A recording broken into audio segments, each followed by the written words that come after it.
Hello. This is the chef. Today is Wednesday, the last week of July. I bring that up because this is when I saw Spider-Man Brand New Day. I just came from it. I give it a 8 out of 10. And the reason why I'm doing a kind of review type of deal of it is because I made a rant video on YouTube, or at least I am in the process of trying to cut it down to a good length right now, so I can post it during the week, and I can post this. I'm thinking about on Instagram. If not, you'll see this on YouTube as well during the weekend. So this is basically a sponsor video for myself. The reason why I gave the movie a 8 out of 10 or such is because my expectations were met, positive and negative. I thought it was going to be a fun Spider-Man level movie for Spider-Man, while also expecting as a Hulk fan being very let down, and not an X-Men fan. Well, I enjoy the X-Men, but I don't read as much comics. So finding out Jean Grey was in it and was gonna be the villain, I was really hoping that there was gonna be someone else just to shut up those people that blindly said anything. Mainly because they're not once the movie is actually out and they see it, they're gonna be I always told you guys my opinions on it, even though they never actually said their actual opinions. They just said the leaks. They actually never actually said what their opinions are. Here's mine. I would say everything with Spider-Man and Frank I enjoyed and loved. Let's talk about the positives. Frank, I feel the people are gonna be he's been Disney-fied and stuff. I enjoyed him. I enjoyed his dynamic with Spider-Man, with Peter, and it's just I feel people are just gonna hate it just to hate it, but there's really one scene at the very end I didn't really like. I thought it was really corny, okay, that's kind of Disney-like. But even then, I was I smiled, sometimes you just gotta enjoy life type of deal, you don't gotta just hate, hating ass niggas. You don't need to be like that. But when it comes to Frank, I enjoyed him. What's his name? John Berthold. Always bring his end game on the character. I understand. I will never question him ever reading a comic book from him, about Punisher. I would never question him about that. I would definitely say if you're looking for, oh my god, the Punisher that basically eye to eye with Ghost Rider was I ain't afraid of shit. You ain't getting that from this Frank, and I'm glad with that. I would rather. Right now, I see this as character development. Finally, that's what I've been wanting from this Frank, because this Punisher has just been back and forth, it's the same story. This is new, and it's fun. It's nice. He's still the same, but it's also he said it himself in the movie, where I am right now, it's a cage. It's I'm trying to remember quote by quote. It's a prison. It's a sentence. This ain't living. And he said it to Peter. Is yeah, no. I enjoyed. I enjoyed it. The movie overall is just fantastic. Spectacular. Ultimate. Fight scenes were great. The overall of accepting who you are, even the negative side of you, positive, all of it. It's you and should love yourself type of deal.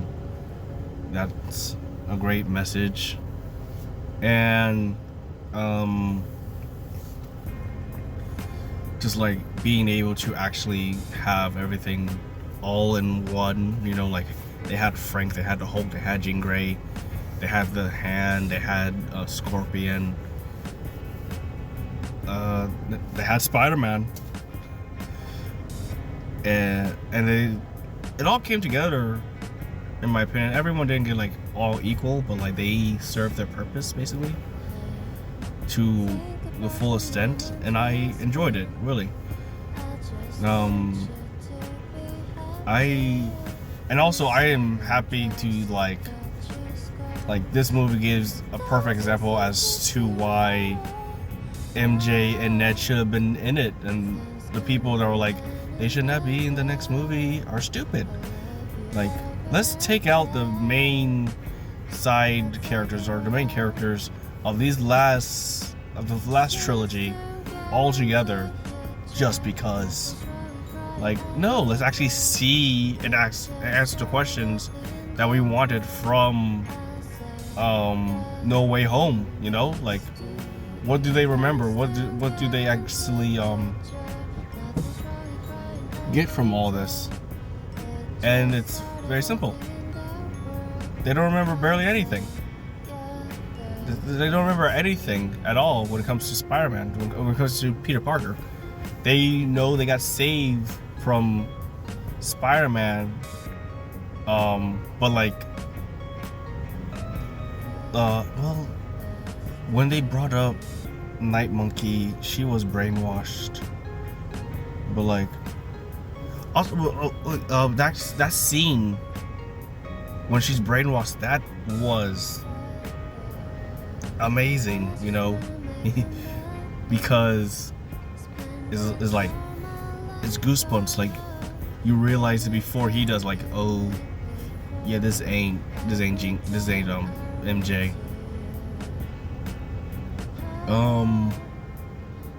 And also her basically saying like, I don't love you because I don't know you. Like, yeah, that's why you should have them, because to answer those questions from the original movie, and because it doesn't make sense, you know? Like, why take them out, even though there's more stories to have with them at this moment? Hulk and surprise, surprise, Jean Grey. Try to put my head around it. So I'm a big Hulk fan. When it comes to Hulk, I feel like they did him dirty, but they were trying. They did better than anything else that came out as of recent. But it's just like, I don't know. I guess I wanted more for a movie that's not about Hulk. So I just need to wrap my head around it. But I feel like at the same time, like, do better. Like, I don't trust them to do anything that will be to the scale of anything that's actually good Hulk comics. They're just gonna keep using him, taking L's, being like, look how strong this character is, even though we've never seen Hulk do anything but lose. So if you feel like Hulk has been losing, you won't get anything else but that feeling. And when it comes to Jean Grey, God, I hope I said something during my rant. Was this going to be promotion for that? See it on my YouTube channel if I ever get through it, because that's a long video. I came in thinking, if she shows up, dear God, hopefully they do something good with her.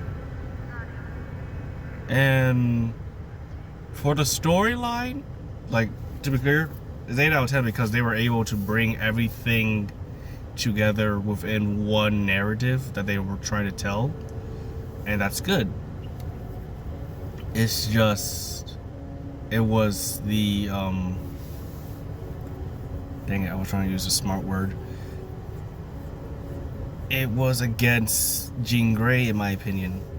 Like, I do know that, like, Jean Grey can be very much I can cuss, very much a fucked up individual, but it's like mass murder, you know, and we're gonna have to root for her to be the hero. And however many movies from now or years from now, and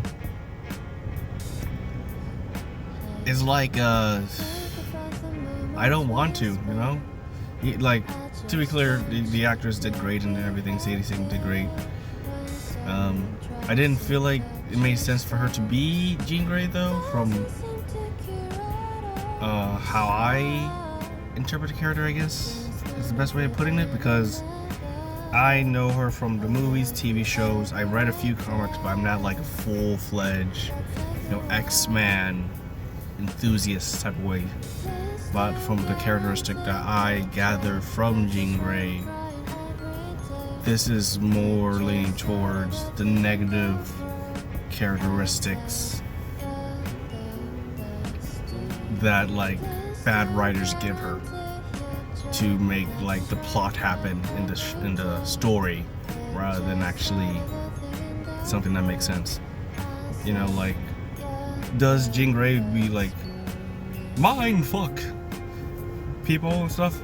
Yeah, it's usually like because of a crash out that happened, and technically this is it, but it's like it's specifically towards those individuals. Like, she's not grabbing this working class grandma and making her drive a goddamn tank, you know, and crash it into an entire building. In fairness, Spider-Man helped with that, but like that was the original plan, I guess. Like, from like how it's like shown, you know, in the actual movie itself, like she was going to go and crash into that anyways. So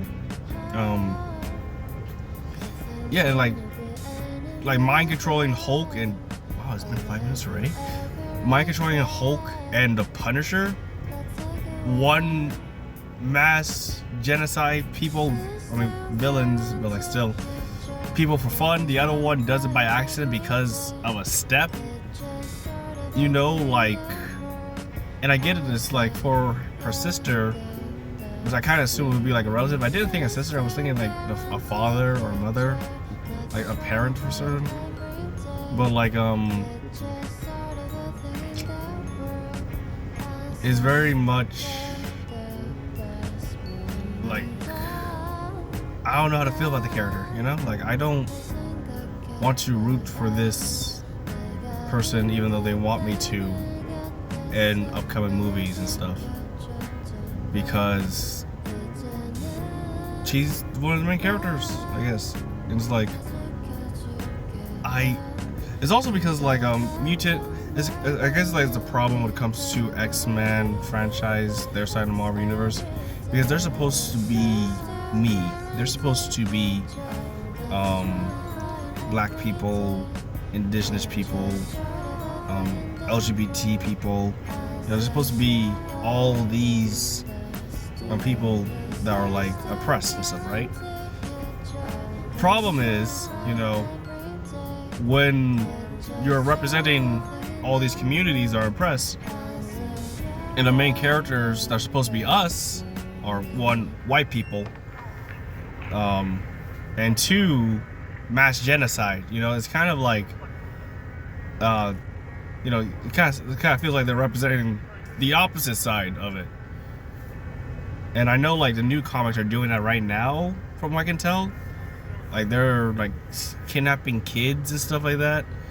I honestly, like, I only see like 2 or 3 comics, and I got my other information from this YouTuber. I forgot his name right now, but hopefully, like, I'll shout him out because he's a good YouTuber and stuff. And I would say, when it comes, I shouldn't grade it because like how they treated the character. I'm not actually. It's more because like I know what they're going to do, or at least I have a good idea. Like they introduced this character, and she's gonna be a main character going forward.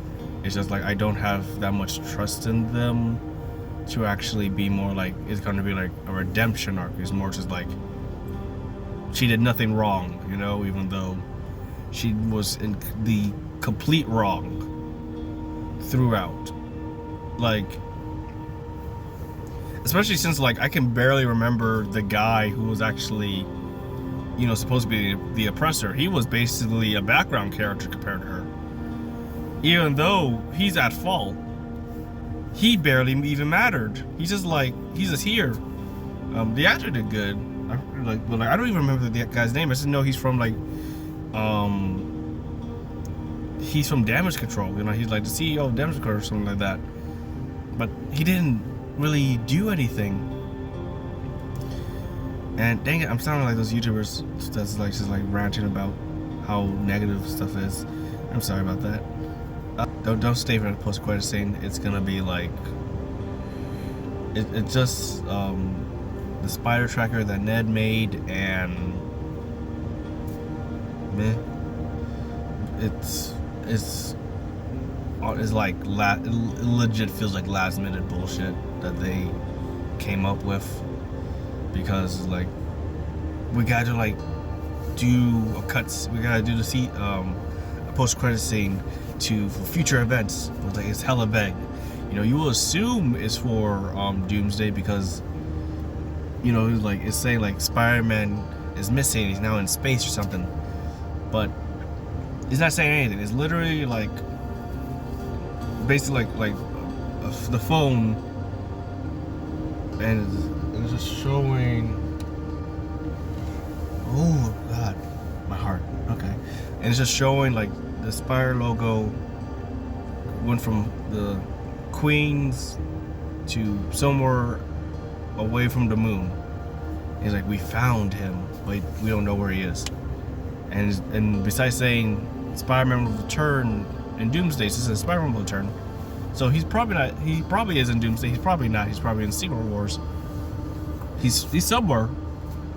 So it's not detailed and not interesting, and it doesn't actually lead to the next thing. It's just like it's vague enough to be like, we always planned this. They didn't plan for this. Plan ahead like they should be. They're kind of just bullshitting through it. So no, they didn't plan for Doomsday. They were trying to do Kang, but because, in my opinion, racism, like, small tangent, not even a small tangent, like, dang it, my phone's gonna die. I was basically just talking to myself blankly without recording, but I was basically trying to finish a little tangent. I will do that in another video probably. But I really just want to say, like, the MCU fans are like try so hard to be like, these people have planned everything, make, you know, like they're genius and stuff, even though like as time goes on after the Infinity Saga, they have shown, I think even Kevin Feige himself literally said that and Endgame was not planned out whatsoever. It's just like everything they do and say just proves to me that it was basically a decade of luck that they just ran out and thought they can still keep going. And I do hope for them to keep going. I just hope that they really change strategy. I want these fans to change their perspective as well. Like, call these call the artists and the big corporation out on like, you're not planning ahead like you should, and you're not really giving the comics a chance when it comes to like these show executives and directors and stuff being like, I didn't read any of that, they're dumb, I don't know how to read, you know, like, less actually read the comics, give a chance, or even just like watch the TV shows that came out, or like film those cartoon films. at least, you know, like back before the MCU took over everything. So we can actually understand these characters and actually do a good storyline and a good saga, you know, because right now it's just a mess. Back to A Brand New Day. I believe everything I said in the video overline was good. Like right now it was unscripted, so I might go back and be like, ooh, what was I doing? The last thing I would say is Ned is great, and how dare those people at the red carpet disrespect the actor. Good on the rest of the cast for having his back. And everything I said already has been said, but like really just flip off those camera people in general for doing that. So thank you for anyone who was watching this overall. Please like, subscribe, comment. I felt like these rant videos were very therapeutic, so I will probably do more, but with more cooking. It's really just me needing to like sit down and edit, really. And for anyone who was at all curious why this is a big gap, is because I was planning on like posting, but when I went to actually like find my videos, they were just gone. I have no idea if I misplaced them or accidentally deleted them or anything like that. It's been so long that it's now a blank slate, sadly. But you know, I still be cooking, so I do have new videos of me baking and cooking, especially for like requests from friends and family members of mine. So all I really have to do is really just learn how to edit a voice over. I bet it's really easy. It's just, you know, like attention span type of deal I need to work on. Yeah, no, I think that's pretty much it. Hope you enjoyed your meal and enjoy your life.